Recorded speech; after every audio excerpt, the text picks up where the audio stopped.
ब्रह्मानंदं परमसुखदं केवलज्ञानमूर्तिं द्वन्द्वातीतं गगनसदृशं तत्त्वमस्याधिलक्षणम् एकं नित्यं विमलमचलं सर्वधी साक्षिभूतं भावातीतं त्रिगुणरहितं सद्गुरुतन्दमाम् गुरुर्ब्रह्मा गुरुर्विष्णु गुरुर्देवो महेश्वरः गुरु साक्षात् परब्रह्मा तस्मै श्री गुरवे नमः गुरवे नमः गुरवे नमः। ओम गुरुदेव श्री भगवद्गीता जशी आहे तशी तिसरा गुरुवार मगाशी सांगायच्या ओघामध्ये मी बोलून गेलो. ईश्वराला सर्व प्रिय आहे कारण की ईश्वरानं सगळं बनवलेलं. तूपच द्यायला पाहिजे, दही द्यायला पाहिजे, लोणी द्यायला पाहिजे, ताक द्यायला पाहिजे असं काही नाही आहे त्याच्यात.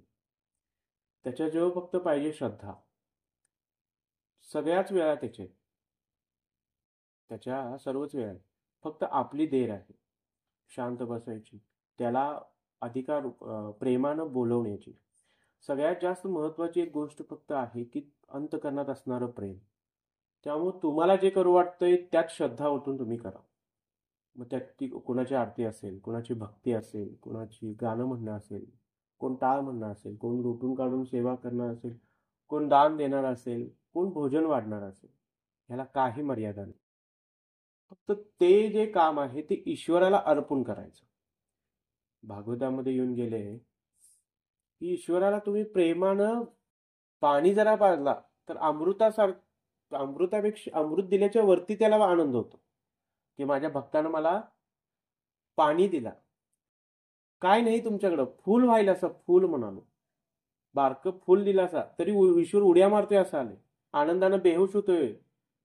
तर फक्त कोण द्यायला पाहिजे तिथं एक शब्द महत्वाचा आहे, भक्त. भक्त कोण? ज्यानं आपलं सर्वस्व वाहिले. सर्वस्व वाहिले म्हणजे काय की माझं तन मन मी जो आहे, मला येणारं सुख, मला होणारं दुःख, माझ्या भावना, माझा संसार, माझं कर्म. मग इथं निगर्वित होणं गरजेचं आहे. निगर्वित होणं म्हणजे काय की मला जो गर्व होतोय, मला जे वाटतंय, माझ्या वाटण्यात पण तो आहे. ज्याच्या वाटण्यात तो आहे त्याची वाटणी होईल काय?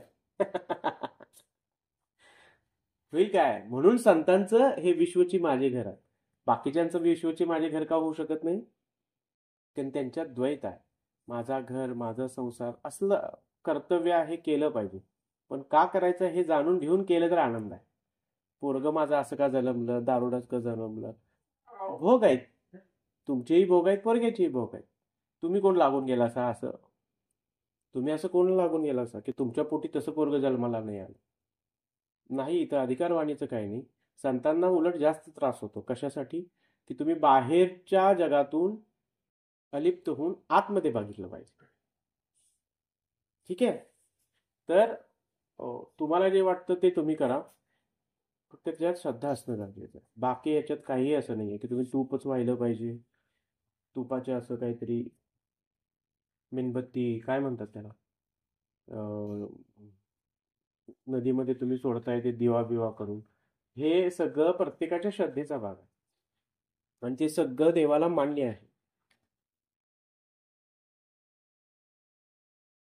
न त्वेत्वाहम जातु नासम न त्वेम नेमे जनाधिपाः न चैव न भविष्याम सर्वे वयमतम परम. ज्या काळी मी आणि तू आणि सर्व राजे अस्तित्वात नव्हते असा काळ कधीही नव्हता आणि भविष्य काळात आपण अस्तित्व विहीन होणार नाही असेही नाही. म्हणजे श्रीकृष्णाने एक सिद्धांत म्हटलाय. काय म्हटले भगवंतानं की आपण अजन्म म्हणजे जन्म घेणारा आहे, मरणार आहे, असं मोक्ष मुक्ती असं काही सांगितलेलंच नाहीये सध्या तरी या ओवीमध्ये, या श्लोकामध्ये. का की असं तुम्ही कुठल्या जन्मात तुमचं फळ, आता तुम्ही कर्म करणार आहात त्याचं फळ भोगणार आहात, कधी संपणार आहे माहित नाही. मग काय एवढा विचार करायचा? जे काय आहे कर्म ते देवाला वाहा आणि कवा गौतम बुद्ध पण हेच म्हणतात, कवा तुम्हाला देव गाठ पडणार असेल तर पडेल की. देव आहे की नाही या विवंचनेत का बसला? उठा आणि साधना करा. आम्ही साधना करत नाही, देवाचं नाव घेत नाही आणि म्हणतो देव आहे की नाही, माझ्याशी बोलनास, माझा घास खाईनास. एकनाथाचा खाल्ला. अरे तू पहिला साधना कर, असेल तर येईल की तो. असेल मुक्ती तर मिळेल, असेल मोक्ष तर मिळेल तो पण. नको त्या गोष्टींमध्ये न पडता सरळ व्हायचं. वैयक्तिक कर्मानुसार आणि कर्मफळानुसार विविध अवस्थांमध्ये असणाऱ्या असंख्य जीवांचे पालन करता पुरुषोत्तम श्री भगवान आहेत, असे कठोपनिषद आणि श्वेताश्वतर उपनिषदांमध्ये सांगण्यात आले आहे. तेच पुरुषोत्तम श्री भगवान आपल्या पूर्णांशाद्वारे प्रत्येक जीवाच्या हृदयामध्ये स्थित आहेत. जे संतजन त्या भगवंतांना आत आणि बाहेर दोन्हीकडे पाहू शकतात, त्यांनाच परिपूर्ण आणि शाश्वत शांतीची प्राप्ती होते. शाश्वत शांती म्हणजे सतत तुम्हाला शांतीचा अनुभव आला पाहिजे. कुणीतरी रागानं बोललं तर तुमच्यात राग उफाळून येतो. कुणीतरी तुम्हाला चांगलं वाटतं तर चांगलं वाटतं, कुणीतरी वाईट बोललं तर वाईट वाटतं. पण जो शांतीत आहे, जो गार अशा स्थितीमध्ये आहे, आंतरिक अशा पूर्ण अशा शांतीमध्ये गूढ आहे, एक अवस्था आहे ती. त्याच्यानंतर ऑटोमॅटिकलीच तुम्हाला सुख आणि दुःख, म्हणून तो श्लोक आहे, सुख दुःखे समे कृत्वा लाभा लाभो जया जयो. जशी तुम्ही स्थितीमध्ये गेला ना तशी तुम्हाला अवस्था प्राप्त होते. मग तुमचे गुरुदेव म्हणायचे, आम्हाला गादी पाहिजे, लोकांनी आमचं ऐकलं पाहिजे, मी मोठा मी शहाणा असं लोकांनी म्हटलं पाहिजे. तर गुरुदेव काय म्हणायचे, याच्यासाठी अवस्था प्राप्त झाली की व्यवस्था आपापला. मग तुम्ही तुमचं महात्म्य, तुमच्यातलं एनलाइटमेंटपणा म्हणजे तुमच्यात असणारा काही म्हणा त्याला, तुमची भक्ती, तुमचं प्रेम, हे ऑटोमॅटिकली लोकांना दिसतं, तुम्हाला सांगायची गरज नाही. मी आमच्या गुरुदेवांना म्हणालो, गुरुदेव जरा आत्महत्या जास्त वाढायला लागल्या, तर ध्यानाचं क्लासेस घेऊ काय गावात. गुरुदेव म्हटले, काय बोलले नाहीत, घेतलो, कोण आलं कोण गेलं, अशा सगळ्या परिस्थिती व्हायला लागल्या निर्माण. मला म्हटले, आम्ही सगळं करून बसलोय, लोकांना त्याची पडलेलीच नाही. कशाची? स्वतःच्या कल्याणाची, शांतीची, समाधानाची. कुणाला पडलेलं नाही? मुळात लोकांनाच पडलेलं नाही. तुम्हाला सगळं माहिती आहे की तो शांत झाला की त्याचा कल्याणाचा मार्ग ओपन होईल, तोच शांत झाला की आपोआपच जग पेटलेला आहे ते शांत होईल. कारण की मुळात जग अस्तित्वात आहे कोणासाठी? आपल्या अंतःकरणात आहे. अंतःकरणातनं जग गेलं की बाहेर काय आहे? काहीच नाही. तुम्ही एका दिवसात मेला असा, जगाला काय फरक पडतो बघा, बंद पडते का बघा इंगळेगाव? जग इंगळेगाव बोलते काय, बरं घर बनते का बघा? फुटला हार पुसतात, 12 दिवसात विषय संपला तुमचा गोल. तर महत्वाचं काय की तुम्ही शांत, तुमच्या जवळ येऊन लोक डोळे झाकून बसले पाहिजे, बाकीच्यांचा काही संबंध नाही. आणि ज्याला चीप पडलेलं आहे ना, तो आसवं घेऊन तुमच्या जवळ येईल, नाही मला हे शिकायचं आहे, मला हे ज्ञान अर्जन करायचं आहे, मग त्याला तुम्ही अधिकारवाणीनं सांगा, तोपर्यंत नको. नित्यो नित्यानाम चेतन श्वेतानाम एको बहुनाम यो विदाधाती कामान तमाध्यात्मम ये नुष्यन्ति धीरास्तेषाम शांतिहा शाश्वती नेतरेषाम. अर्जुनाला सांगण्यात आलेले वैदिक सत्य जगातील सर्व लोकांनाही सांगण्यात आले आहे. अल्पबुद्धी असूनही स्वतःला विद्वान मानणारे अनेक लोक या जगामध्ये आहेत आणि अशा लोकांनाच हे वैदिक सत्य सांगण्यात आलेले आहे. म्हणजे जो अधिकार आहे ज्या पुरुषाला, त्यालाच हे ज्ञान सांगण्यात आले. असा एक पुरुष होता त्यावेळी, कोण? अर्जुन. मग अर्जुनाला सांगण्यात, अर्जुना भगवंतांना आपल्या मित्रांना नाही सांगितलं, स्वतःच्या आई वडिलांना सांगितलं का? नाही. स्वतःच्या बायकोला सांगितलं का? नाही. मग भगवंतानं अर्जुनालाच का सांगितलं? हा चिंतनीय विषय आहे. कारण की जोपर्यंत ज्ञान प्रकट होत नाही, जोपर्यंत असं म्हटलं जातं की शेती जोपर्यंत पिकाला अनुसरण नाही आहे तोपर्यंत बी टाकून फायदा होणार नाही. मग पहिला शेतीची मशागत होते, मशागत झाल्यानंतर मग त्याच्यात बी पडलं जातं, बी पडल्यानंतर मग पाणी आलं, म्हणजे व्यवस्थित सुगीचा बरोबर पाऊस लागला की ऑटोमॅटिकली टुमदार असं पीक येतं. मग ही स्थिती निर्माण झाली, ते भाव अर्जुना, कारण की अर्जुन खूप मोठा श्रेष्ठ असा शूरवीर योद्धा होता, खूप भयानक, म्हणजे तो एक महात्माच होता. असं नाही की कुणालाही ती सांगण्यात आलं ही, म्हणजे तो डिझर्व करत नाही, त्याच्या लायक तो नाही आहे म्हणून त्याला कळालं असं नाही. पण अशी एक घटना प्राकृतिकच घडली की बरोबर तिथं डोळे आले कुणाला, उद्धवाला, आणि मग ते कुणाला दिसलं, सगळ्या जगाला ज्ञानेश्वरीच्या रूपानं, भगवद्गीतेच्या रूपानं मिळालं. हे प्राकृतिक झालं. सांगितले कुणाला एकाला, पण फायदा कुणाला झाला, सर्वांनाच. अर्जुनाला सांगण्यात आलेले वैदिक सत्य जगातील सर्व लोकांनाही सांगण्यात आलं आहे. अर्जुनाचा तिथं फायदा झाला की नाही? तसं तुम्हाला तुमच्यासमोर भगवद्गीता आहे, तुम्ही त्याचा फायदा का करून घेत नाहीये? कारण की आपल्याला सत्य माहित नाही. आपल्याला जे मोबाईल, टीव्ही, पुस्तकी ज्ञान तेवढंच सत्य वाटतं, पण खरं सत्य जाणायला कोणी तयारच नाही, कारण की भितात लोक. पण ज्यावेळी तुम्ही ईश्वरीय वेदांच्याकडे, ईश्वरी सांगितलेल्या संदेशांकडे पाहता, तेव्हा तुम्ही खूप कॉन्फिडंट होता, खूप आत्मविश्वास येतो तुम्हाला. जगण्यात एक वेगळाच उन्माद, वेगळी स्थिती प्राप्त होते. तुम्ही भय आणि चिंतांच्या पलीकडे जाता. आणि आहे हे काम समजा तुम्ही 100% करत असाल तर 500 पटीने करा, 1000 पटीने, 5000 पटीने, 50,000 पटीने पण करू शकाल. हे आपल्या मुळात आहे, म्हणून मूळ शोधलं पाहिजे. आपलं मूळ हे आहे. धर्म म्हणजे काय, हा आहे. अल्पबुद्धी असूनही स्वतःला विद्वान मानणारे अनेक लोक या जगामध्ये आहेत, आणि अशा लोकांनाही हेच वैदिक सत्य सांगण्यात आलेले आहे. भगवान स्पष्टपणे सांगतात की ते स्वतः अर्जुन आणि युद्धभूमीवर आलेले राजे या सर्वांचे शाश्वत वैयक्तिक अस्तित्व असते, आणि बद्ध अथवा मुक्त या दोन्ही अवस्थांमधील सर्व जीवांचे भगवंत हेच नित्य पालन करत आहेत. पुरुषोत्तम श्री भगवान हे परमपुरुष आहेत, आणि भगवंताचा नित्य सहचर अर्जुन तथा उपस्थित राजे हे सर्व शाश्वत जीवात्मे आहेत. भूतकाळात ते अस्तित्वात नव्हते असे नाही, बघा, आणि ते शाश्वत नित्य व्यक्ती राहणार नाहीत असेही नाही. महत्वाचं आहे, त्यांचे व्यक्तित्व भूतकाळात अस्तित्वात होतेच, आणि हे व्यक्तित्व भविष्य काळातही अखंडपणे चालू राहीलच, अखंडपणे चालू राहील. म्हणून कोणाविषयी शोक करण्याचे कारण नाही. जे संपलेलंच नाही आहे आणि जे संपणार नाही त्याच्याबद्दल का उगाच शोक करायचा आहे? आपल्याला फक्त आत्ता आपली ही सगळी काय वाटतंय, नातीगोती वाटतंय.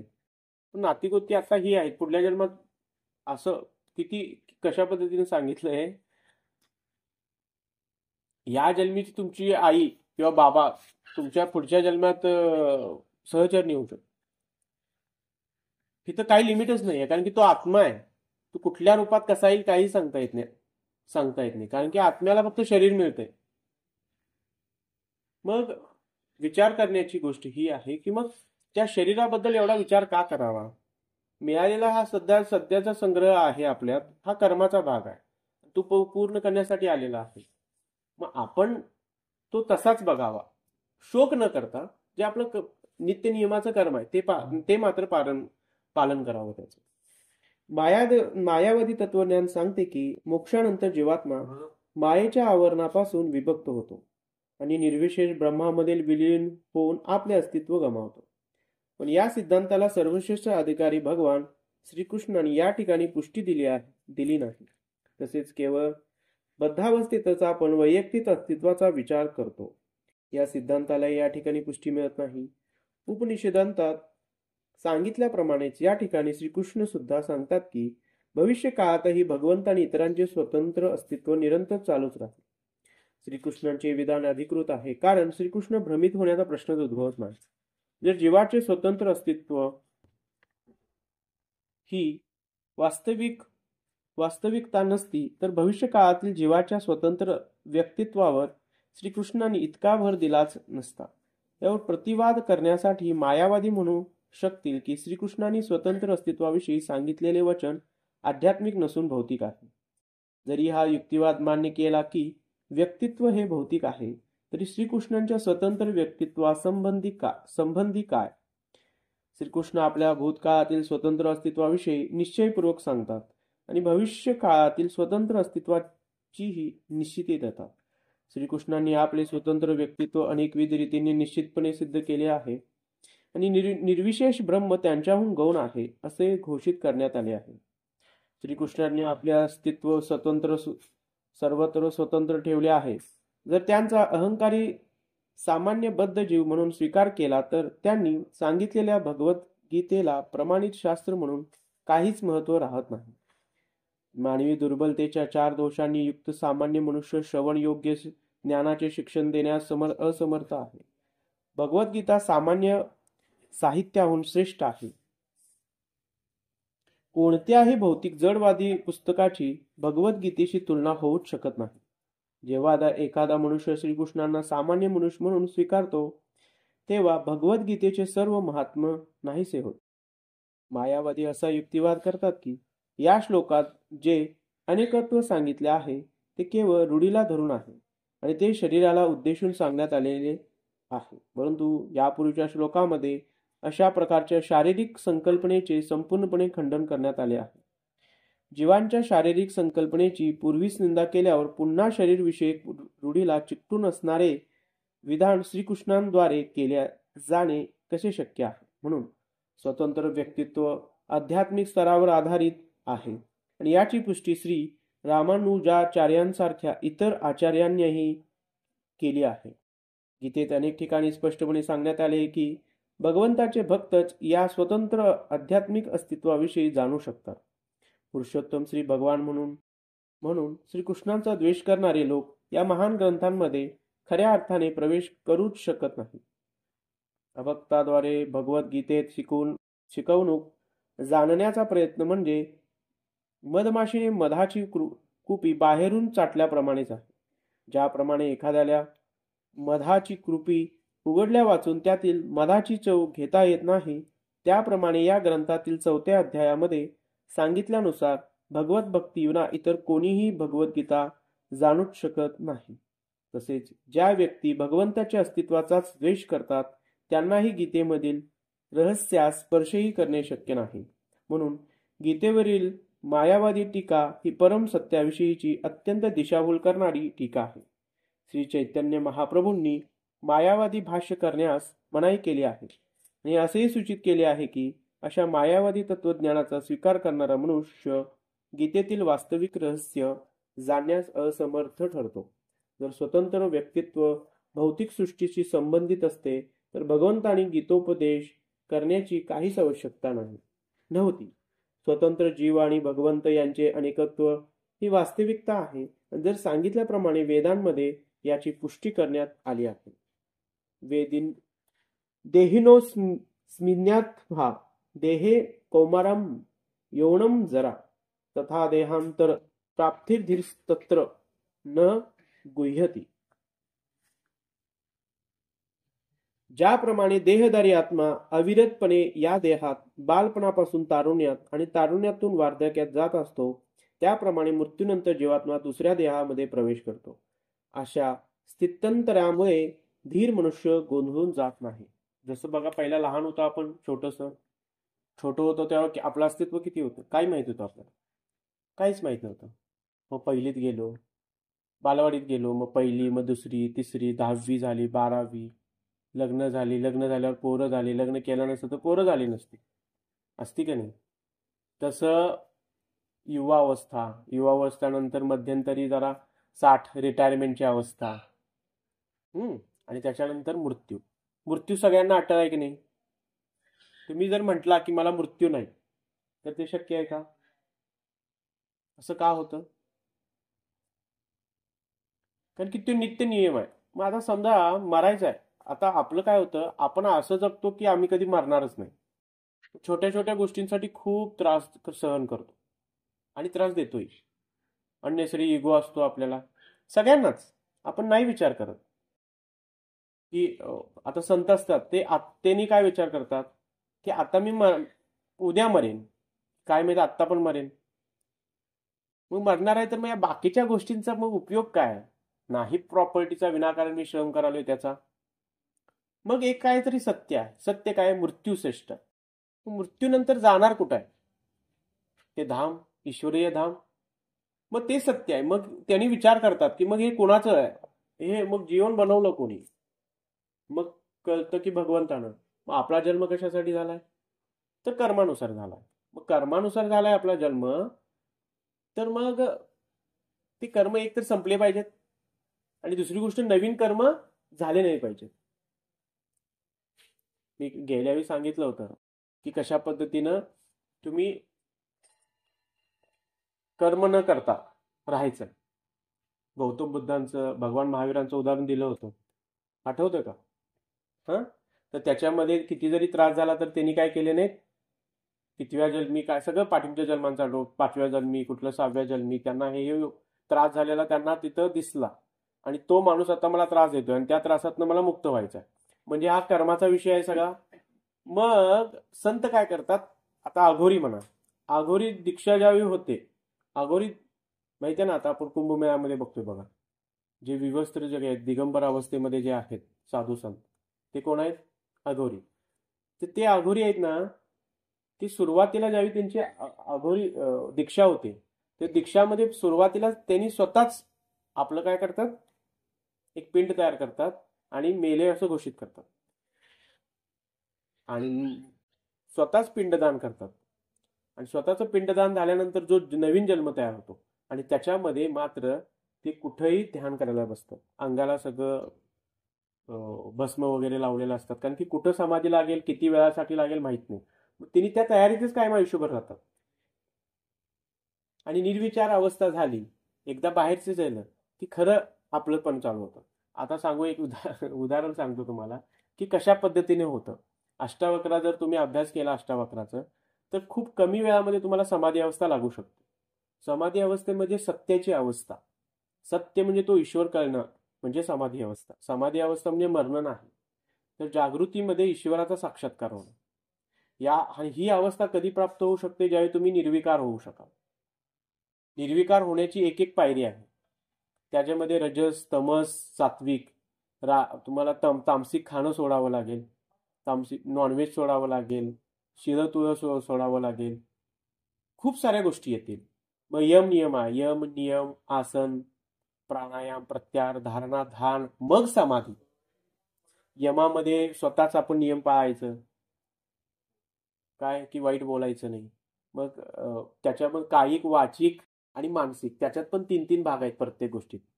मनानं सुद्धा कुणाला मारायचं नाही. आता तुमच्याबद्दल मला वाईट वाटलं तर मी तुम्हाला मनानं सुद्धा मारणार नाही. असं मनात सुद्धा येताना असं कुठली चोरी, अरे किती छान गोष्ट आहे, मला मिळाली असते तर, हे मनात पण आलं नसलं पाहिजे. इतकी निरागसता आली पाहिजे प्रत्येक गोष्टीत, कायिक, वाचिक, मानसिक. एक लावलाय, 2 लावायचे. मग कायीनं कुणाला त्रास द्यायचा नाही, वाचेनं कुणाला वाईट बोलायचं नाही आणि मानसिकतेनं कुणाला छळायचं नाही. मग हे बाहेरचे नियम झाले. तसे आपण स्वतः नियम पाळायचे लोकांच्या विरुद्ध आपण स्वतः पहिला नियम पाळायचे, मग लोकांचे. सत्य बोलायचं, निग्रह करायचा, म्हणजे काय की जास्त जेवढं लागतंय तेवढाच संग्रह करायचा. कशाचा? पैशाचा. जास्त पैसे झाला की तोही तुम्हाला खो लावणारच. ब्रह्मचर्यत्व पाळायचं. आपली स्त्री जी आहे, ज्याच्यावर लग्न होणार आहे, ती सोडून दुसऱ्या स्त्रीला बघायचं नाही. तिच्याबरोबर तुमची ज्या काय गोष्टी आहेत त्या झाल्या तरी तुम्हाला ते एक प्रकारचं काय कलुषितपणा येत नाही धर्मानुसार. त्याला ब्रह्मचर्यत्वच म्हटलं जातं एक प्रकारे. ठीक आहे. मग अशा एक एक गोष्टी आणि एक एक पातळ्या तुम्ही वर चढत गेल्यानंतर मग तुमच्यातला मीपणा डाऊन होतो, तुमच्यात प्रेम उत्पन्न होतं. मग हळूहळू हळू एक एक पायरी परत वरवर चढतात. असं करत शेवटी समाधान. मग आसनांचा उपयोग करायला लागेल, प्राणायाम करायला लागतील, धारणा तीच तीच सतत एक गोष्ट धरून, जसं की नामाला किंवा ध्यानाला तीच गोष्ट भरून फिरवावं लागेल. धारणा, ध्यान, मग थोडं थोडं ध्यान लागायला लागेल. मन परत इकडे तिकडे लागेल, परत ध्यान त्याच्यावर आणायला लागेल. परत मन इकडे तिकडे भटकेल, परत ध्यान त्याच्यावर आणायला लागेल. धारणा, ध्यान, आणि मग पुसटशी कल्पना यायला लागेल. मग ते समाजाच्या वेगवेगळ्या अवस्था आहेत, मग लागेल तुम्हाला. मग त्यावेळी तुम्हाला निर्विवाद सत्य कळेल की नेमकं झालं हे सत्य आहे का, हे ईश्वर निर्मिती का झाली, त्याला समाधी अवस्था म्हणतात. मग त्या ज्या पुरुषाला ती समाधी अवस्था लागते त्याच्यानंतर त्याला हे सगळं गेम प्लॅन करतो की नेमकं हे जग कसं चालतं. मग तो त्या समाधी अवस्थेतनं खाली येत, सतत त्याला रागत राहते. तिथनं ढासळू शकतो मात्र तिथूनही साधन ढासळू शकतो. ते शिकायचं आपल्याला. मग आपण सत्य कधी जाणणार? मग याच्यासाठी देहत्याग करायला लागतो, घर सोडायला लागतं, कुठं जाऊन बसायला लागतं, असंही काही नाही. एकटा अं, माणूस असतो. म्हणजे सांगतो तुम्हाला गोष्टी, म्हणजे कशा पद्धतीनं असू शकतं बघा. आणि गरीब असतात एकदम, आणि ते काहीतरी कुठंतरी पडतंय, जर खुबा बिबा मोडते, काहीतरी प्रॉब्लेम होतोय आणि ते दुरुस्त होणार नाही, अशा अवस्थेत असते ते. कुठं? हॉस्पिटलमध्ये. मग हॉस्पिटलमध्ये 1 महिना झाला, 2 महिने उठतच नाही, 3 महिने झालं उठत, पण शुद्धीवर असते ते. कळत असते, पण बोलता येत नाही, सांगता येत नाही. मग डॉक्टर काय म्हणतात, घरातली 1-2 महिने बघतात, येतात, सेवा करतात. बायको पण म्हातारा झालेला असते, 50-60 वर्षाचा, 50-55-60च्या घरातला असते. आणि बायको माळवं विकत असते. सत्य घटना आधारित सांगतोय मी. आणि घरातली नंतर 2-3 महिन्यानंतर यायचंच बंद करतात. काय हे मरण आपण? आणि रोज उठून ह्याला कुठलं खायला घालायचं? बरं, सरकार दवाखान्यात पैसे कुठे द्यायचे आहेत? कामाचा खोळंबा, रोज रोज कोण याच्याकडे? बरं, औषध घालून मारावं म्हटलं तर ते पाप कोण घेणार? डॉक्टर घेणार काय? हे घेणार. पण डॉक्टर पण वैतागून काय करतात, 2-3 महिन्यानंतर त्याला काढतात आणि व्हरांड्यातच टाकतात. त्याला खायला पण देत नाहीत, त्याच्याकडे कोण बघत नाहीत. घरचीच येत नाहीत म्हटल्यावर तिने कशाला काळजी करते? मग त्याला आपसुकच काय होते, त्याला सात्विकच असते, ते आपसुकच त्याला पोटाला मिळत नाही, पण पूर्ण शुद्धीवर असते. आणि हळूहळू स्वतःच्याच शरीराकडे त्याचं लक्ष जाते, श्वासाकडे लक्ष जाते. आणि आता तो पण आशा सोडून देतोय जगायची. आता काय खायला पण मिळणार, बघायला पण कोण, डॉक्टर पण बघणार. आता हे मरते, पण त्याचं पोट चांगलं असतं. त्याचं काय असते? पोटाची ज्वाला चांगली असते, भडकावं असते. ते लई महत्वाचा विषय आहे. मग ते तसंच पडून राहिलेलं असते. आणि मग काय करायचं? टाइमपास तर काय करणार? सगळी बोलत्याली करतात, काय करतात, आता ऐकून पण वैताग आलेला असतोय. तर आपला तो स्वतःच्या श्वासाकडे लक्ष देत पडून राहतोय. आणि असं करत करत ऊर्जा जागृत व्हायला लागते, कुंडलिनी जागृत व्हायला लागते, ऊर्जा सटकत्या आणि सहस्त्र दलामध्ये जाते, बरोबर याच्यामध्ये. आणि समाधी लागते, समाधीतनं बाहेर येतो तिथंच. आणि ठीक होतोय तो बऱ्यापैकी, त्याला चालता येते, बोलता येते. पण आता त्याला कळालंय की समाधी अवस्था लागत्या 1-2 दिवसाची त्याला. आणि घरातली पण आनंदित होत्या. चांगलं झाल्यावर मात्र बायको पोरं येतात न्यायला. मग आता ह्याला काय जमणार नाही, हे तर म्हणणार मी काय करणार नाही, जगलंच हे आमच्यासाठी महत्वाचं आहे म्हणतात. आणि माळवं विकायला बसवतात त्याला. ती तिथं निवांत बसलेलं असतं. काय गेलं काय, आलं काय, कोणाला पाहिजे असले देतोय, तिकडे तिकडे बघून देतोय, कोणाला जास्त दिस असं. आणि तिथं एक शुद्ध पुरुष जात असतोय, त्यावेळी तो बघतोय त्याला, अरे तू इथं काय करायलायस? मग ते त्याची कहाणी सांगतोय. आणि तू म्हणा इथनं निघणार काय आता, कुठं जाऊन काय करायचं आहे? कुणाला सांगायचं तर काय आहे, कुणाला बोलायचं, कारण की त्याच्या वैयक्तिक भाग आहे ना. तर या गोष्टीला एवढं लोकांनी स्पेशल बनवल्यात, आहेच ते स्पेशल, खूप स्पेशल आहे. पण आपण सरळ नाही, त्यामुळे सरळ होत नाही ते. एकदा का आपण सरळ झालं, निरागसता झाला, वाईट करायचं सोडून दिलं, दुसऱ्यांना त्रास द्यायचा कमी केला, ऑटोमॅटिकली ते ज्ञान पूर्ववतच आपल्याला मिळायला लागतं. ऑटोमॅटिकली इथं काय वेगळं करायची गरज नाही. ती तुमची सतसत विवेक बुद्धी चांगली होत्या, माहिती आहे ना. चांगलं पेल्यावर चांगलं उगवतं, चांगलं बोलल्यावर चांगलं होतं. आता आपण ऑटोमॅटिकली जर चांगलंच करायला लागलो, चांगलंच बोलायला लागलो, तशाच वातावरणात राहायला लागलो, तसंच भेटणार की. रेडिओला फ्रिक्वेन्सी असते बघा वेगवेगळी. 94.3 टोमॅटो FM, 102.7 कोल्हापूर लागते, आहे ना. आणि काय काय आहे, मिरची आणि काय काय लागतं. तर ती फ्रिक्वेन्सी कुठं आहे? आकाशात. तो रिसिव्हर रिसीव्ह करतो ती फ्रिक्वेन्सी. तशी आपली एक फ्रिक्वेन्सी असते. आपण जर जड गोष्टींना धरून राहिलो तर आपली फ्रिक्वेन्सीज डाऊन होणार आहे, आपलं मन मोकळं होणार नाही. मन कधी मोकळं होणार आहे? पॅराशूट सारखं आहे मन काम करतं. पॅराशूट सारखं, पॅराशूट माहिती आहे ना, आकाशात उडायचं असेल तर त्याला ओपन करावं लागेल. मग नवीन संकल्पना कोणाच्यात येतात? जो फ्लेक्झिबल असतो. मग याच्यासाठी तुमची तामसिक वृत्ती जायला पाहिजे. तामसिक वृत्तीसाठी सगळ्यात पहिला नॉनव्हेज सोडायला पाहिजे, ड्रिंकिंग सोडायला पाहिजे, व्यसनं सोडली पाहिजे. हे जोपर्यंत कळत नाही तोपर्यंत आपल्याला कल्याणकारी मार्गच पुढे सुचणार नाही. मग साधना करायला पाहिजे. साधना एका ठिकाणी बसायची होणार नाही. विचार कसं करणार, चिंतन कसं करणार, मी कसं वागालोय, काय व्हायलंय. अमिताभ बच्चनचं सांगतो उदाहरण.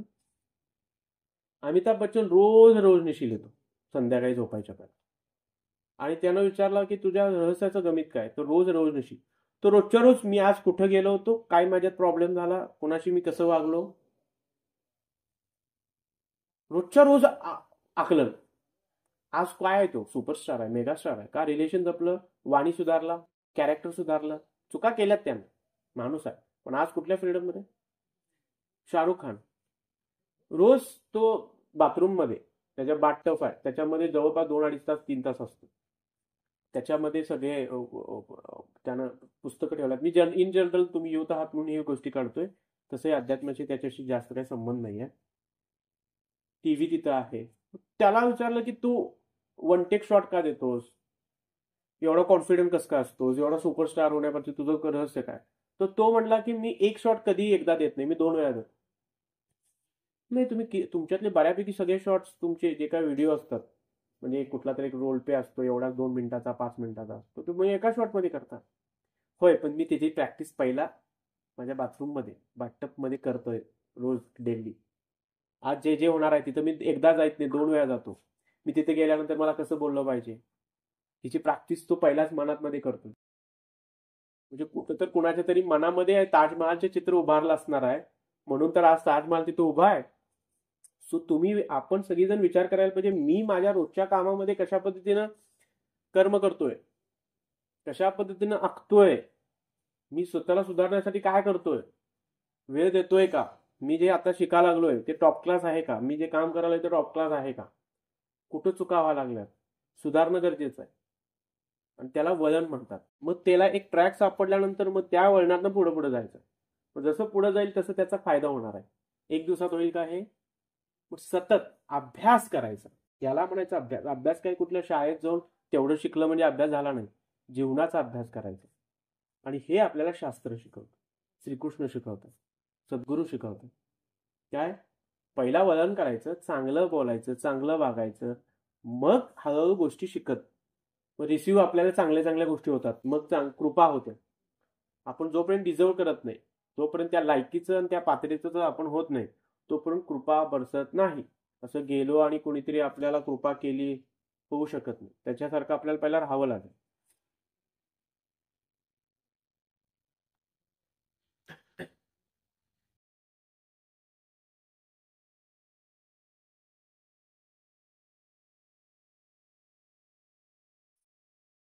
देहिनोस्मितं था देहे किम कौमारम यौवनम जरा तथा देहांतर प्राप्तिर्धीरस्तत्र न मुह्यती.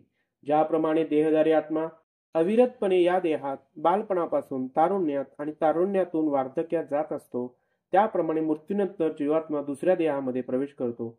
अशा स्थित्यंतरामुळे धीर मनुष्य गोंधळून जात नाही. मगाशी याच्याबद्दल आपलं चिंतन चालू की हे होणारच आहे. डेव्हलपमेंट होणार, नवीन फॅक्टरी येणार, बुडणार, पूर येणार, जाणार, नुकसान होणार, फायदा होणार, होणार. सुख दुःख हे समय करतो, लाभा लाभो जया जय. सुख येऊन दे, दुःख होऊन दे, लाभ होऊन दे, हानी होऊन दे, आपण सम राहायचं, शांत. श्रीकृष्ण करतात. पुढं बाण मारायला अर्जुन, मारा लागलाय माणसाने, यो वाघ हसा लागला इकडे. काय आहे ते गमक काय, कायम अवीट गोडी, कधी दुःखात रडल्यानं मी तर काय बघितलेलं नाही, ऐकलेलं नाही. सो श्रीकृष्ण काय होता, श्रीकृष्णाचं व्यक्तिमत्व असं काय होतं, त्याने हे सांगितलेलं. भगवद्गीता जो पण आपण बघणार नाही, वाचणार नाही, तो पण आपल्याला ते कळेल का. छत्रपती शिवाजी महाराजांनी लहानपणी हे सगळं वाचलेत, त्यांनी पूर्ण सगळा स्टडी आउट केलाय. तुम्ही जर वाचलात पुस्तकं तर तुम्हाला कळेल. मग ते पुढे जाऊन त्यांची पताका भगवी होती, गेल्या आपला विषय झाला होता. म्हणजे त्यांनी आपलं स्वराज्य हे आपल्या गुरूंना वाहून दिलं होतं, आणि ते संन्यासासारखे जगलेत, ते कुणालाही माहिती नाही. काय म्हणलो मी, म्हणून त्यांची पताका भगवी होती. साधू संतांचं काय आहे, वस्त्र कुठला आहे, भगवं ना. म्हणून स्वराज्य व्हावं ही स्त्रींची इच्छा आहे, माझी नाही आहे. सगळं त्याच्यावर ढकलायचं, कर्म करायचं, फळाच्या अपेक्षा करायची नाही, सगळं ढकलायचं त्याच्यावर. म्हणून असाध्य जे बिलीव आता सुद्धा आपल्याला बिलीव होत नाही, वाचताना बघताना, एवढी पिक्चर आल्यात बघताना, की कशा कशा संकटातनं ते सुटले. कृपा कुणाच तर पाहिजे ना, सगळी जादूच आहे. वाटत नाही तुम्हाला असं जादू, मिरॅकल असं सगळं झालंय. कशा कशा किती अडचणीत ना. आणि तुम्हाला सांगतो, इथं आपल्या इथं रुईमध्ये पण झालेलं आता ते जुनं बालाजीचं मंदिर आहे माहित आहे, गावामध्ये आहे बघा. छत्रपती शिवाजी महाराजांनी बांधलेलं. इथं आल्यानंतर त्यांना इथं आले, बसले, पाणी बिणी प्यायलं, फराळ करायला बसले. मग इथं सांगितलं की तिथं जुनी असं बालाजीचं मंदिर मध्ये एक हे आहे. मी पण ऐकलंयच ते, कारण की तसं कुठं शास्त्रात पुरावा नाही. मग त्यांनी म्हटले की मी पुढं असं असं चाललोय स्वारीला, की स्वारी पूर्ण केलं की तुझं मोठं देऊळ बांधतो. तिथं देऊळ बांधल्यात बघा, मोठ्याच्या मोठं. म्हणजे प्रत्येक ठिकाणी त्यांना साक्षात्कार झाला. म्हणजे दैवी कार्य वाटत नाही तुम्हाला? दैवी कार्यच आहे ना. मग ह्याच्या डेप मध्ये शिरणार कधी आपण? त्यावेळी मग आपल्याला काय की आपल्याला पण कसं काम करायचं. ठीक आहे. प्रत्येक जीव म्हणजे स्वतंत्र देहधारी आत्मा असल्यामुळे प्रत्येक क्षणी त्याच्या शरीरामध्ये स्थित्यंतर होत असते. या स्थित्यंतरामुळे तो कधी बालकाप्रमाणे, कधी तरुणाप्रमाणे, तर कधी वृद्धाप्रमाणे दिसून येतो. असे असले तरी तोच जीवात्मा येथे असतो आणि त्याच्यामध्ये कोणतेही स्थित्यंतर घडून येत नाही. अंततः हाच जीवात्मा मृत्यूनंतर शरीर त्यागतो आणि दुसऱ्या शरीरात स्थित्यांतरित होतो. जीवात्म्याला पुढच्या जन्मामध्ये आध्यात्मिक किंवा भौतिक शरीर मिळणार हे निश्चित असते. आणि यासाठीच भीष्म, द्रोण यांच्याविषयी अतिशय आस्था असणाऱ्या अर्जुनाला त्यांच्या मृत्यूमुळे शोकाकुल होण्याचे काहीच कारण नव्हते. उलट ते वृद्ध शरीरातून नवीन शरीरात स्थानांतर करून नव तारुण्य प्राप्त करीत असल्यामुळे अर्जुनाने आनंदित व्हावयाला हवे होते. शरीरातील अशा स्थित्यंतरामुळे एखाद्याला आपल्या आयुष्यातील कर्मानुसार सुख किंवा दुःख प्राप्त होते. जर तुम्हाला ऑटोमॅटिकली काहीतरी मिळाले तर समजायचं की ह्याच्या पाठीमाग काहीतरी बेस होत. अंबानीच्या पाठीमाग अंबानीचाच पोरगा जन्माला काय तो? आम्ही विचार करायला पाहिजे, आम्ही शाहरुख खानच्या पोटाला काय सलमान खान लगीनच केलं नाही. पण असं काय येत नाहीये, प्रॉपर्टी जास्त गडगंज का मिळालेली नाहीये, तर हे आपलं पूर्वजन्माचा दोष आहे. फळ म्हणा, दोष म्हणू शकत नाही. तुम्ही जे केलाय ते तुम्हाला तसंच मिळणार. त्याच्यात 1% सुद्धा बदल इकडे किंवा तिकडे होणार नाही. फक्त स्त्री आपला सद्गुरू करू शकतो त्याच्यामध्ये. आणि तुम्ही आता या जन्मात केलेली तुमची साधना, तुम्ही जसं तुमची साधना करायलाय ना, तसं तुम्ही तुमच्या पूर्वजन्माच्या दोषातून सुटून जाता. सुटतो म्हणजे काय, ते दुष्कर्मध्ये येणार आहेत, होणार तर सुकर्मच होणार आहे ना. किती जरी आता मी किती जरी प्रामाणिकपणे काम करलो आणि यश येत नसेल तर काय करावं बुवा? कधी विचार केलाय का? होतं काय असं की काय पनोती लागल्या, काही जरी केलं तर ते होतच नाही. असं का होतं? तर माझ्या हाताला यश नाही. अरे कोण म्हटलं तुझ्या हाताला? कर्म तसं नाही आहे ना, तुमच्या पूर्वजन्माची ही कहाणी आहे. पण योग्य वेळ आल्यावर मात्र सगळं होतं, म्हणजे त्याला पण काहीतरी बेस आहे. पण योग्य वेळ आणि योग तर कशाला म्हणायचा? तर हे सगळे जे गोष्टी आहेत हे गुलदस्त्यात आहेत. काही काही लात मारतात तिथं प्रत्येक वेळीच पाणी काढतात असं, आणि त्याला सुख मिळालं, त्यानं घर बांधला, अरेच्या कसं काय त्याचं सगळं व्हायला, माझं का होत नाही? आपण हा विचार करायला पाहिजे. मग इथं एक सिस्टीम, आपल्या हातात फक्त एकच गोष्ट दिलेली आहे भगवंतानं. काय दिलंय? कर्म. आणि त्यानं सरळ सांगितलंय काय? कर्म करा, फळाची अपेक्षा करू नका. कर्मण्येवाधिकार असते मा फलेषु कदाचित. फळाची अपेक्षा करू नका म्हणजे काय? की आसक्तीच ठेवायची नाहीये. माझा 100% वेळ कशाला जायला पाहिजे? मी दिवसभरात किती काम करालोय, आता काम केल्यानंतर आठवड्याचा किती करू शकतो, नियोजन करू शकतो, महिन्यात किती करू शकतो, अभ्यास किती करू शकतो, मला उद्या अचीव काय करायचं आहे, माझं पोस्ट काय. जोपर्यंत तुम्ही तुमची स्वतःची जबाबदारी घेत नाही, श्रीकृष्णानं स्वतःची जबाबदारी टाकून दिली तेव्हा आपण उलट करायचं, आपण आपली जबाबदारी घ्यायची, जी काय दिली ना, आणि ते किती सुंदर होईल, किती छान होईल हे बघावं. म्हणजे आध्यात्मिक होणं म्हणजे कुठेतरी मठात बसणं, कुठेतरी जंगलात जाणं असं नाहीये. ती साधना आणि ती उच्च अवस्था प्राप्त करण्याची एक विधी आहे. तुम्ही त्या बाकीच्या कर्मातून सुटून गेल्यावर तुम्हाला तीही प्राप्त होईल कुठल्या ना कुठल्या जन्मामध्ये. आपला तो व्ह्यू नाही आहे, म्हणजे आपलं एक दृष्टिकोन आता सध्या तो नसला पाहिजे. आता सध्या समोर जे तुमच्या दिलंय ना, ती लय महत्वाचं आहे. एकदम अशी उच्च कोटीची आपली भगवान बौद्धांसारखी पण अवस्था नाहीये की एकदम वैराग्य व्हावं आणि एकदम तुम्ही सुटून जावं. नाहीतर बघा, 7वा जन्म तुकाराम महाराजांचा मिळाला, 7व्या जन्मी सुद्धा म्हणून गेली 6 जन्म कॉन्टॅक्ट मध्ये होते, बरोबर ना? काही चुकत असेल तर मला करेक्ट करा, कारण सगळ्याच गोष्टी बरोबर असतील असंही नाही. 7व्या जन्मी 41व्या वर्षी त्यांना समाधी अवस्था प्राप्त झाली. त्याच्या पहिल्या लग्न झाली, मुलं बाळ झाली. त्यांनी त्यागावं म्हटलं, एवढं कर्म करून, एवढी देवाची सेवा, एवढं कीर्तन भजन करून सुद्धा 7व्या जन्मी त्यांना, पण त्यावेळी मात्र जगद्गुरू म्हणूनच ते त्यांना संबोधलं गेलं. आणि असा त्यावेळी कोणी पुरुष नव्हता, सिद्ध पुरुष, की त्यांना दीक्षा द्यावा. म्हणून महाअवतारजी बाबा जे सुप्त रूपात आहेत, त्यांनी त्यांना काय केलं, हे दिलं, कृपा केली त्यांच्यावरती, त्यांना गुरु मंत्र दिला, ते गुरु झाले. म्हणजे त्या काळी त्यावेळी असा कोणी पुरुष पण नव्हता सिद्धावस्थेमधला की त्यांना त्यांनी दीक्षा घ्यावी. म्हणजे बघा किती, आणि कुणाचं कनेक्शन कुणाच्या रूपामध्ये येतं हा थोडा चिंतनीय विषय आहे. त्याच्याबद्दल आपण कधीतरी सविस्तर बोलूया. ते असंच का होतं, ते तसंच का होतं. ज्या मनुष्याला जीवाची मूळ स्थिती परमात्मा आणि आध्यात्मिक तसेच भौतिक प्रकृतीचेही परिपूर्ण ज्ञान असते, त्या मनुष्याला धीर किंवा ज्ञानी मनुष्य असे म्हणतात. असा मनुष्य शरीराच्या स्थित्यंतरामुळे कधीच गोंधळून जात नाही. खूप महत्वाचा विषय सांगितला, धीर पुरुष.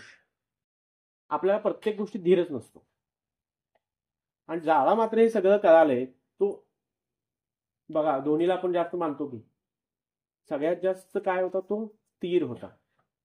जो कॉन्फिडंट आहे, कॉन्फिडंट म्हणजे काय, आत्मविश्वास ज्याला परिपूर्ण माहित आहे, ज्याला सगळं माहित आहे. आता श्रीकृष्णाला सगळं माहित आहे. बघा आपण एक कॅरेक्टर बघतोय, आपल्याला त्याच्याकडून जेवढं शिकता येईल तेवढं शिकायचं आहे. ठीक आहे, मग आता तो किती आत्मविश्वासी आहे त्याच्याकडनं आपण किती आत्मविश्वासी असलं पाहिजे. आपण जे काय काम करतो त्याच्यात आपला आत्मविश्वास वतला पाहिजे, त्याची स्थिती पाहिजे, तसा भाव उमटला पाहिजे. आणि भाव म्हणजेच ईश्वर आहे.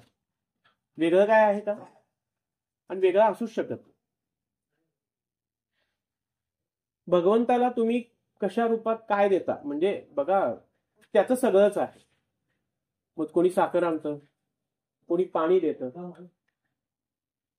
कोणी फूल देतं, कोण फळ देतं, कोणी मात्र मोठी मोठी रत्न देतं, कोणी किती किती सोनं देतं, आणि काय काय तुम्ही ऐकतास. तो त्याला सगळं सेम आहे, एकच आहे त्याच्यासाठी. कारण की सगळंच त्याच्यावर तू काय द्यायला आहेस, तुझ्यातला अहंकार. तू काय द्यायला आहेस, तू जेवायला घातलास. परवा मी एका संताचं ऐकलं की तो आजीवन नॉनव्हेज खाल्ला नाही, शाकाहारी राहिला. मग सगळी फुलपाखरं जी काय मसरं ही जी काय आहे त्या आयुष्यभर काय खातात, शाकाहारीच की. मग ते काय सिद्धावस्थेला जात नाही. चिंतनीय विषय आहे की नाही. तर मग सगळ्यात महत्वाचा विषय आहे की भाव आणि अति उत्कट असं प्रेम. जसं की बघा सूर्याभोवती पृथ्वी फिरतेच की नाही, पृथ्वीभोवती चंद्र फिरतेस की, कुठला भाव आहे त्यांच्यात. सूर्य सगळ्यांना कुठल्याही अपेक्षाचा विचार न करता काय देतोय, प्रकाश देतोय. भाव चांगला आहे की नाही.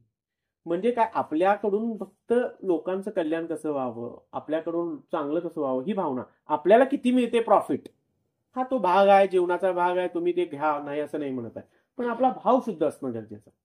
आणि तुम्ही जे काय काम करता, तुमचा अभ्यास असो, तुमचं काम असो, तुमची शेती असो, त्याच्यात जर तुम्ही भाव ओतला असा, तेच दैवी संपन्न आणि गुणांनी भरलेलं होईल, आणि तिथंच ईश्वर प्रकट होईल. काय जनाबाई शेणी थापटायची बरोबर आहे ना, आणि तिथं शेणी थापटायला भगवान तर कोण, श्रीकृष्ण. शेणी थापटायला संध्याकाळी बोलत बोलत एकदा उशीर झाला श्रीकृष्णाला, आणि भगवंत बोलत बोलत रात्रीचं 10-10:30 वाजता. आता दिवसभर काम करणारी जनाबाई तिथंच डुलका लागला, तिथंच झोपला श्रीकृष्ण. सकाळी उठून बघतोय तर श्रीकृष्ण कमरेवर हात ठेवून विठ्ठल उभा आहे की मंदिरात, पण गळ्यात सोन्याची माळ नव्हती. सगळीजण दंगा करली, कुठं आहे कुठं आहे, बघायला लागली, झडती. तर त्यो जरा पुजारी म्हणतोय, जरा त्या जणीची झडती घ्या घराची, तिच्यावर डाऊटच आहे मला, सारखे येऊन बसत्या, मला वाटत नाही तिच्याच असेल घरात. जाऊन बघतात तर सापडतात की. त्यांना म्हणते मला माहितच नाही, मला माहितच नाही. काल रात्री येऊन झोपल्याला ह्यो लाबाड, आणि विसरला असेल, त्याचं इथं घेऊन गेला नसेल. मग ही गंडवाल्या श्रीकृष्ण याच्या घरला येईल काय, काहीतरी सांगायला, हे सगळं खोटं आहे, धांदल आहे. आणि नामदेव महाराज गेलेले असतात बाहेर, लांब लांब जात असतात ना, त्यांना यायला वेळ होते. तर सगळी गाववाली ठरवतात की ही बाई लबाड आहे, असली आपल्या गावात घाण नको, ब्ला ब्ला. संतांना खूप त्रास होतोच, कायमच होतो. आणि तीच त्यांची परीक्षा असते. कारण की त्या परीक्षेद्वारे तर लोकांना संदेश द्यायचा असतो की खरंच प्रेम भक्ती ही अस्तित्वात असते. मग तिथं मात्र तिला कुठं काय होता, इथं आले बघा, धीर होता. आपला धीर गमता कामा नये. काही हो, आकाश बुडो, पाताळ फुटो, काय म्हणतात ते, आकाशातले तारे अंगावर पडत, पण आपला धीर हल्ला नसला पाहिजे. काय हल्ला नसला पाहिजे, आपला धीर, आपला विश्वास डळमटला नसला पाहिजे, डळमळीत नाही झाला पाहिजे. ते एक एक व्हॅल्यूज आहेत, ते तुम्हाला ईश्वराकडनं घेऊन जातात, आणि ते आहेत. म्हणून बघा राम कसा होता. रामाचं नाव जरी आठवलं तर किती क्लीन एनर्जी, सगळंच सुंदर, प्रेम सुंदर, रामबाण, त्याचं कौशल्य सुंदर, बाणामधलं वागणं सुंदर, भावांच्या बद्दलचं प्रेम सुंदर, मुलगा सुंदर. वा, किती नाव काढल, किती गुणगान काढल तेवढं. ते दैवी गुण आहेत ना, घ्यायचेच गुण, सोडायचं नाही काही, घ्यायचं आहे.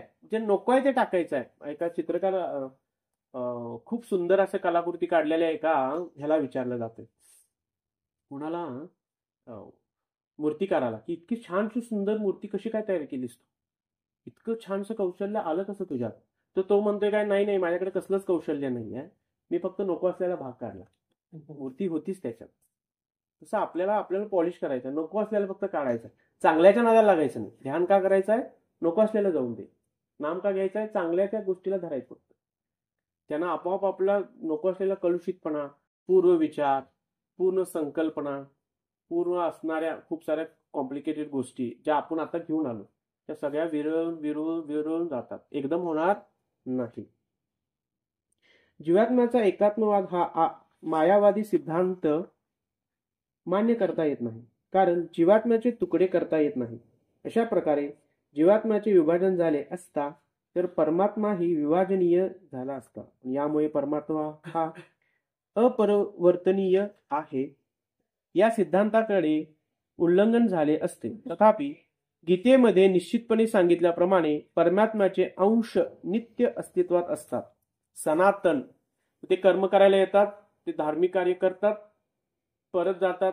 बघा, ज्ञानेश्वर माऊलींचं वय किती होतं, 21 मी ऐकल्याप्रमाणे, बरोबर ना. 16 वर्षावर त्यांनी ज्ञानेश्वरी गेली. मग ते तेवढ्या काळासाठी येतात, देह ठेवतात, कारण की ते कार्यासाठी जन्माला आले, कारण पुरुष आहेत. तथापि गीतेमध्ये निश्चितपणे सांगितल्याप्रमाणे, ठीक आहे, हे झाले, हे अंशात्मक जीव नित्य अंशात्मक असतात आणि मुक्तीनंतर ते अंशच राहतात. पण मोक्ष प्राप्तीनंतर जीवात्मा हा भगवंतासोबत ज्ञान आणि आनंदमय असे शाश्वत जीवन जगतो. बघा, त्या परमेश्वराच्या धामामध्ये जातोय तो. इथे एक एक धाम आहे, तुमच्या कर्मानुसार तुम्हाला ते धाम मिळतं. कुणाचं, त्याला स्वर्ग प्राप्ती, म्हणजे स्वर्गामध्ये गेला तर तुम्हाला सगळे भोग म्हणजे काय, असे तुमच्याच कर्मानं तयार झालेली एक गोष्ट तयार होते. आपण जर वाईट केलं तर तुमच्यासाठी काय होणार, नरक तयार होणार, आणि नरक भोगून तुम्ही परत जन्म घेणार, किडामुंगीचं का असेल. आणि चांगलं केलात तर स्वर्ग मिळणार. स्वर्गामध्ये तुम्ही जेवढं चांगलं कर्म केला त्याच्या रूपात तुम्हाला तिथं भोग मिळणार. भोग म्हणजे काय, की तिथं तुम्ही कर्म करू शकत नाही, काय करू शकत नाही, भक्ती करू शकत नाही. जे काय तुम्ही मिळवलंय त्याचा फक्त भोग घेता येतो. म्हणजे खूप सारं असं मोठे मोठे महाल तयार होतील किंवा काही असं, पूर्ण हे वर्णन सगळं आपल्या शास्त्रात आलेलं आहे. ते संपणार आणि परत तुमचा जीव इथे जाणार आहे. फक्त मनुष्य देहामध्येच तुम्हाला भक्ती, प्रेम, श्रद्धा करण्याचा अधिकार आहे. आणि इथं मात्र पेटून उठून, म्हणून संतांनी एवढं पेटून उठून काम केले बघा इथं. आणि तिथं परत आणि इथं यायचंच आहे. मग कशाला, तिथनं तो धाम, स्वर्गाची दारं सुद्धा तोडून फोडून पलीकडे जायचं आहे. मग मात्र कुणाला शिवाचं धाम मिळेल. हे एनर्जी आहे सगळ्या. त्याचा बारीक अभ्यास केला, या कॉम्प्लिकेशन्स मध्ये मी आता जात नाही, पण हे सगळं सत्य आहे. कुणाला शिवाचं धाम मिळालं, कुणाला विष्णूचं धाम मिळालं, त्याच्यावरती पण धाम वेगळे आहेत. ब्रह्माचं धाम मिळालं, सप्तऋषी आहेत त्यांचं धाम मिळालं. आणि या एनर्जी आहेत, ती एनर्जी असं तुम्ही जन्म घेतला आणि तुम्हाला लगेच कळेल असं नाही. आणि तो मार्ग आहे ना, तो कोणाला सांगितला नाहीये, आपल्या लोकांना सांगितला नाही, जे लग्न करून घेणार आहेत, इथं आहेत, जे मात्र पूर्णपणे सगळी डेवोटी आहेत, साधना करायला हिमालयात जाऊन बसलेले आहेत, त्यांना मात्र ही सगळी विद्या दिली गेली. मग ते क्षणात मोठे होऊ शकतात, छोटे होऊ शकतात.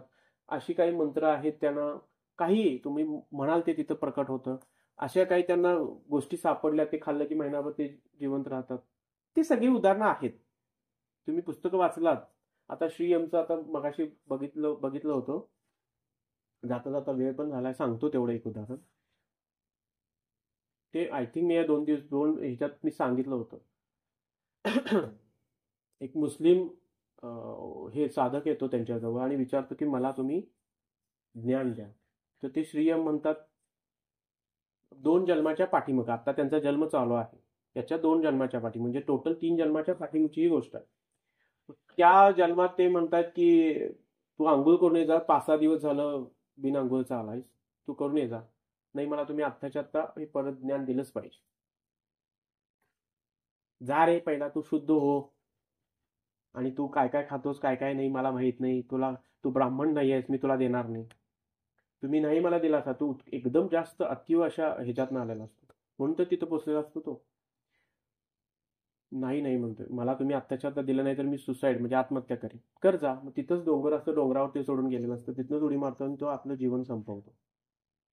तिथंच महाअवतार बाबाजी प्रकट होतात. हे कोणाला माहित नाही महाअवतारजी बाबांजी. युट्यूब करा, तुम्हाला थोडंफार माहिती मिळेल. आणि म्हणतात की अजून तुला खूप साऱ्या गोष्टी कळालेल्या नाही. साधक असतो उच्च अवस्थेचा, अजून तुला खूप साऱ्या गोष्टी कळाल्या नाहीत, तुला त्या लोकांचं अजून दुःख आणि दर्द कळालेला नाहीये. आता पुढचे 3 जन्म तू मुस्लिम घराण्यातच जन्म घेशील आणि त्यांचं जीवन बघशील की तुला नेमकं कशा पद्धतीनं ते करतात.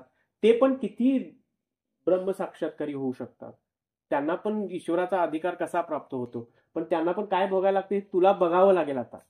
पण त्यांचा 3रा जन्म आत्ताचा, आणि त्यांनी आता प्रकट करून सांगितलं, कारण की त्यांचं या जन्मात महाअवतारजी बाबांच्या बरोबर बोलणं झालेलं आहे. त्यांना त्यांच्या शिष्याकरवी सगळ्या साधना प्राप्त झालेल्या आहेत. मग हे काय एक सिस्टीमनं चालतं. तुमची कर्म चुकले की तुम्हाला दंड मिळतो, आणि तिथंच त्यावेळी महाअवतारजी बाबा त्यांना आपला देह सोडायला होतात खेचरी मुद्रेद्वारे. एक अवस्था, ठीक आहे. आपण ती बघू हळूहळू, जसं जसं आपण त्याच्यावर चिंतन करू तशा एक एक गोष्टी आपण बघत जाऊ.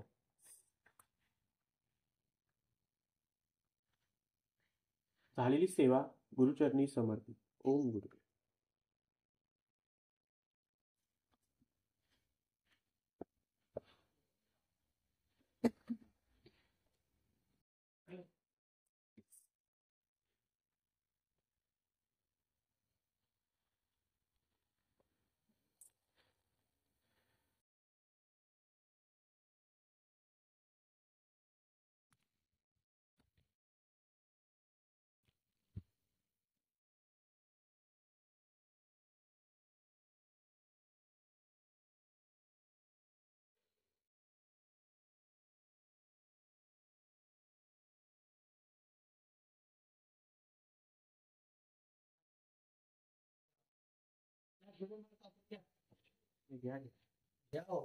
लगेच घ्यायचं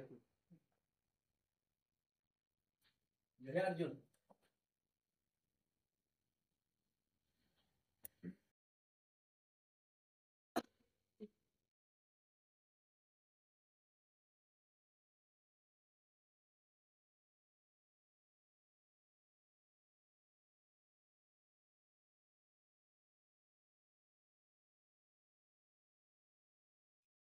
मंगलमूर्ती मोरया.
अक्कलकोट निवासी बर्मन राजा जय श्री स्वामी समर्थ महाराज की जय। वासुदेव सरस्वती केवी स्वामी महाराज की जय। वासुदेव सरस्वती दीक्षित स्वामी महाराज की जय। पवन पुत्र हनुमान की जय। राम भक्त हनुमान की जय।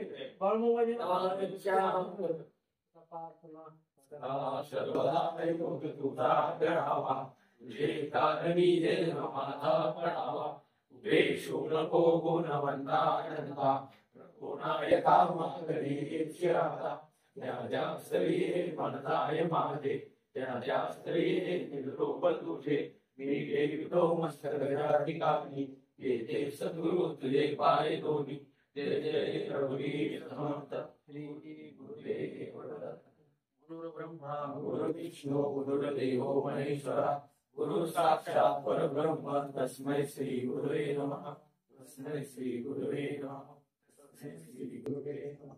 अवधूत श्री गुरुदेव दत्त।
वाचन चालले हा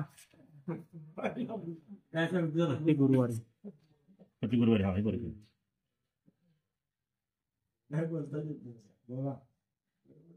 तुमचा ग्रंथ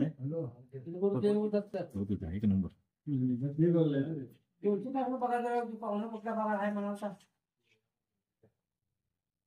विषय काय प्रयागराजचा काय काय करण्याचा विषय विषय काय जाणार नाही ना गेलं नाही ना मग ऑड दिवशी जाऊन येतो ऑड दिवशी जाऊन दिवशी ऑड त्याच दिवशी जावं असं काय म्हणतो चालते त्याच्या काय नव्हतं काय समोर आता बडबड लागलं मला ती छान आहे म्हणा मला क्लासमेट आहे हो खरंच गेला आल्या पण करतो शुक्रवार 3 शुक्रवार झालं 15,000 आता लोक जुळून आली नाही घडलं लांब 1500 किलोमीटर ड्रायव्हर पाहिजे आपण जाणते मजा नाही 15,000 जरी खर्च आला तर मी विमानाचं पण प्लॅन करत होतो ते चाललंय 40च्या वर पुढं तो पण विषय कॅन्सल विमानचं एवढं चाललंय हो एवढं होणार नाही विमान कोल्हापूर एक पुण्याकडूनच आपल्याला स्वस्त पडते पुन्हा टू डायरेक्ट हे काय पुण्यापासून दिल्लीला पकडायला लागणार मग एकाच कंपनी समजा पकडली तर ते 1-2 ठिकाणी चेंज होऊ शकतं आता त्याच्यात पण कसं झाले लोक जास्त असल्यामुळे त्याची पण बिलं वाढवून बसले नॉर्मल जे 13,000 आहे ते दुप्पट झाले ना गेले त्यात पण ते टायमिंग मध्ये फेअर जमायला पाहिजे तिथून बरोबर यायला पाहिजे सगळं कारण की आता तसं राहिलेलं नाही की गेलो आणि इथनं बुक केलो आणि बसलो संध्याकाळी असं नाही ना सगळीकडे वेटिंग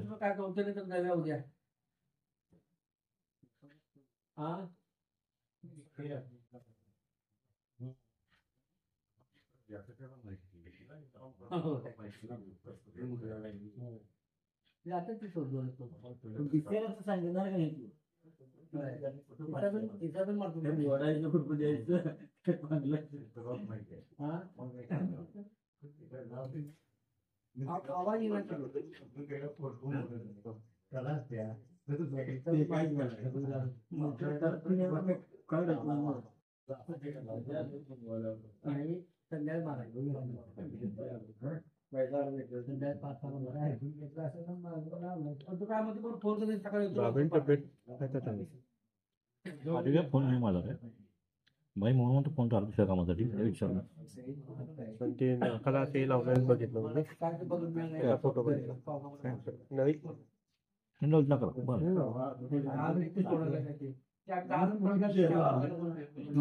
क्लायमेट पण बरोबर नाही हो नाही मी भेटलो का नाही त्यावेळी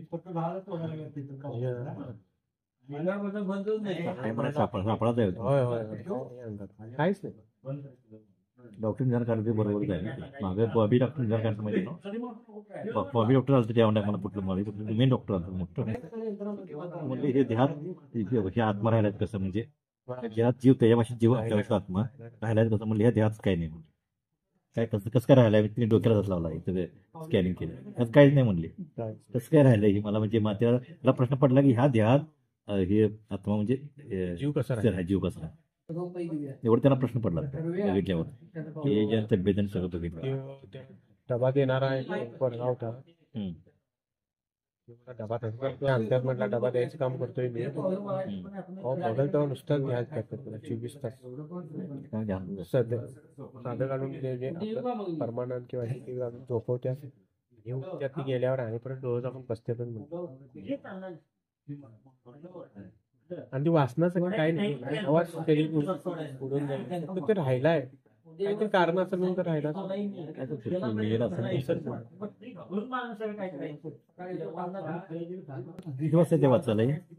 बरोबर 7:30 ते 8:30 असतोय 7:45च्या दरम्यान चालू होते 8:30 असतं तरी जरा 5 मिनिटं लेट केली थोडं ह्यांच्यात पण इन्व्हॉल्व व्हायला पेटत नाही मी पुढे गेलो आले मला वाटलं आरती झाल्याचं मग पुढे गेलो तुम्ही मला एक फोन आला पार्टी असं असं मला कधी गाडी चालू म्हणजे तेच काय तो फोनाचा विषय झाला त्याचाच फोन आला ते मला कधी कुठे पाठवलं काय बोलायला लागलं तर पण घंटे ऐकून तेव्हा म्हटलं फोन त्याच्यावर थांबले म्हणून आरती मला ऐकायला जर फोन आल्या पण जर फोन आला की थोडं ऐकून नसतं पुढे गेल्यावर मला आणि येतात ना भरपूर लोक सगळे गुरुवारी असतात तेवढं चिंतन होतंय, चर्चा होत्या, आपल्याला पण थोडस हे पडतं, मोकळं होतंय ना आमचं पण राहिल्याला कुठेतरी वाटून संपवायला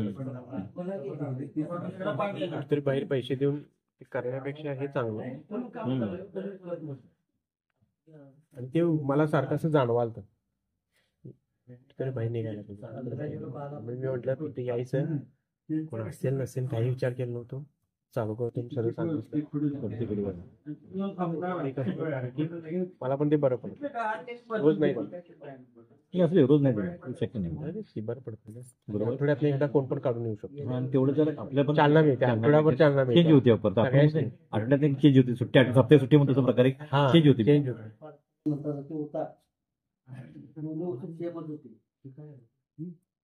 चंद्रवाल्याने 50 रुपये टाकले दोन्ही एकच आहे जसं कोणाचं आहे ते तुमची बरोबर आहे